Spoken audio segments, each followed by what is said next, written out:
বিক্ষোভ কর্মসূচি সেই বিক্ষোভ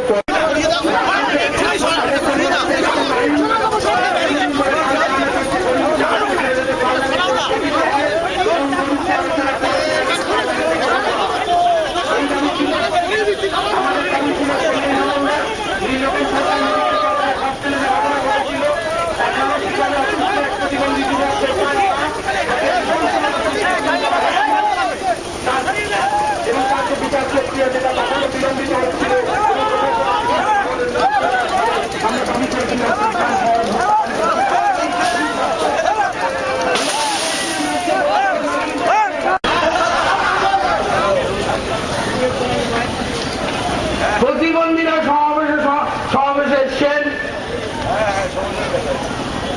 আজ অন্যতম দাবি সেদিন আমরা শান্তিপূর্ণ ছিলাম। 3রা ডিসেম্বর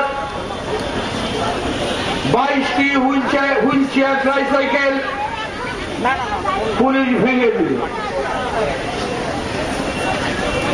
তারপরে শান্তিপূর্ণভাবে আমরা আইন অমান্য আন্দোলনে অংশগ্রহণ করি। অম্বিকেশ মহাপাত্র মহাশয় আইন অমান্য আন্দোলনে যাননি, এখানে বক্তব্য রেখে চলে যায়। উপাচার্য শুভঙ্কর চক্রবর্তী আইন অমান্য আন্দোলনে অংশগ্রহণ করে। আমাদের সভাপতি আমরা সবাই আইন অমান্য আন্দোলনে অংশগ্রহণ করি। কাপুরুষ কেন বললাম?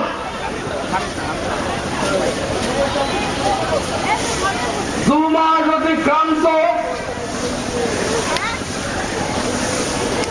এই লালবাজারের পুলিশ সামুদ্র হেয়ারস্ট্রিট থানা অম্বিকেশ বাবু আমাদের শুভেচ্ছা অভিনন্দন জানিয়ে চলে যান। 2 মাস অতিক্রান্ত চোরের মতো পুলিশ প্রশাসন অম্বিকেশ বাবু দৃষ্টিহীন আমাদের সভাপতি শরীরেন চৌধুরী এবং আমার নামে আরেকজন এসেছিলেন গণতান্ত্রিক আন্দোলনের নেতা নেপালদের ভরসা 1 মিনিটের জন্য দেখা দিয়ে চলে যায়। এরা কাপুরুষ না? কারো বিরুদ্ধে যদি অভিযোগ থাকে সেই অভিযোগটাকে তো নোটিশ দিতে হয়, তাকে জানান দিতে হয়, তার আত্মপক্ষ সমর্থনের সুযোগ দিতে হয়। ওরা বীর পুরুষ, ওরা পোশাক পরা একটা কাপুরুষ, নির্লজ্জ বেহার মতো আমাদের বিরুদ্ধে মামলা হয়ে গেল, কোন নোটিশ নেই, কোন ইন্টারোগেশন নেই, ব্যাংশাল কোর্টে চার্জশিট হয়ে গেল। কোনদিন কোথাও শুনেছেন যার বিরুদ্ধে অভিযোগ তাকে জানানো হবে না, তাকে নোটিশ দেওয়া হবে না, একতরফাভাবে ব্যাংশাল কোর্টে আমাদের বিরুদ্ধে গ্রেপ্তারি পরোয়ানা? এই কাগজটা দেখা আমাকে দিত, চার্জশিটটা চার্জশিট হয়ে গেল।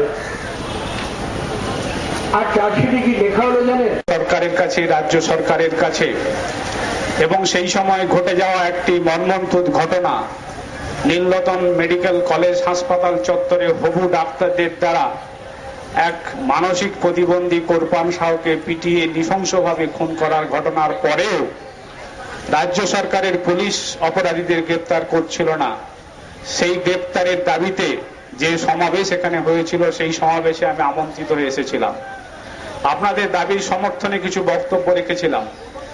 আমি প্রথমে সেই প্রসঙ্গেই আসি যে যারা প্রতিবন্ধকতাযুক্ত মানুষজন, তারা তো কেউ নিজের অপরাধে প্রতিবন্ধী হননি, তারা যে কোনো কারণেই প্রতিবন্ধী হয়েছেন, তাদের যে অধিকার, তাদের যে দাবি, সেই দাবিগুলো মানবিকতার সঙ্গে গ্রহণ করে রাজ্যের সরকার, কেন্দ্রের সরকার সেগুলো বিবেচনার মধ্যে নিয়ে তার ব্যবস্থা গ্রহণ করা উচিত।